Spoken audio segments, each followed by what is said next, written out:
ازيكم يا حبايبي عاملين ايه؟ اللهم صل وسلم وبارك على سيدنا محمد وعلى ال سيدنا محمد. النهارده فيديو جميل جدا. طبعا دي يعني ايه شويه مشتريات كده. بنجيب طبعا زي ما انا معوداكم حاجات كده على قدنا كده على بال ما رمضان ان شاء الله يجي. اللهم بلغنا رمضان لا فقودين ولا مفقودين. طبعا انا بعمل ايه يا جماعه؟ انا من زمان مثلا حاطه مثلا كل يوم مثلا احط على قد ما اقدر في الحصاله اللي بتبقى معايا. رحت السوق، رحت سوبر ماركت، فاض معايا 10 جنيه، فاض معايا 20 جنيه، فاض معايا 50 جنيه. اللي اتبقى بحطه طبعا في الحصالة وباجي ايه اشتري ايه يعني الحاجات اللي انا عاوزاها البيت محتاجها، او الحاجات مثلا رمضان ان شاء الله نعيشنا وكان لنا عمر باذن الله. فهي حاجات بسيطة يعني. انا جبت باكيتة الملح ديت عاملة 40 جنيه يا جماعة، جملة حلوة جدا. وطبعا دانشة الكيس ده ب20 جنيه يا جماعة. يعني حاجات انت مثلا انا بعمل كده بقالي فتره عشان اما اجي على رمضان ان شاء الله ادخل على رمضان باذن الله باذن واحد احد بتكون حاجتي موجوده عندي، ما احتاجش حاجه. فاللي قادر يعني طبعا دي حاجه بسيطه خالص. انت بتدي لابنك 10 جنيه، 5 جنيه، 20 جنيه، بيروح يصرفها بايه حاجات بسيطه كده. يعني من جنب المصاريف، حط من جنب المصاريف حاجة. طبعا الحاجات كلها طبعا انا مش عارفاها مش عارفة اسعارها. الشوكولاتة المطبخ ديت بالحليب عاملة 60 جنيه يا جماعة. اما والبرطمان نسكافيه ده اللي هو المصري عامل كام؟ 60 جنيه. طبعا الزبدة دي جبنة كريمي. والله ما انا فاكرة انا هي عاملة كام. جبت بقى طبعا بهارات برضك، بهارات لحمة وبهارات كفتة وبهارات محشي.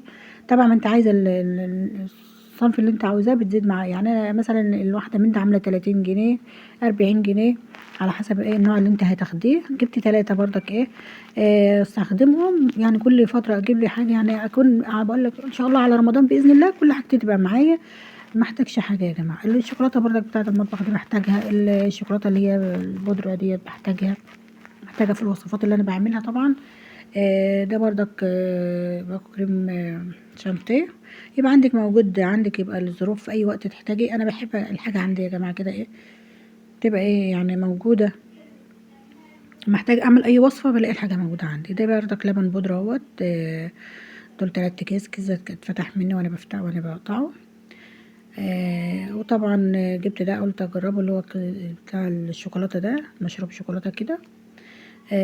وجبنا بقى جبت بقى ايه فانيليا، وجبت فانيليا اللي هي بتاعت اللي هي برتقال جميله جدا، بتعمل بيها كيكه جميله جدا. وخميره، خميره فوريه. والكيك شيف ده جميل جدا يا جماعه. الكيك الشيف ده احسن من الكيك الشيف الاخضر، لان الكيك الشيف الاخضر بيسمر الكيك.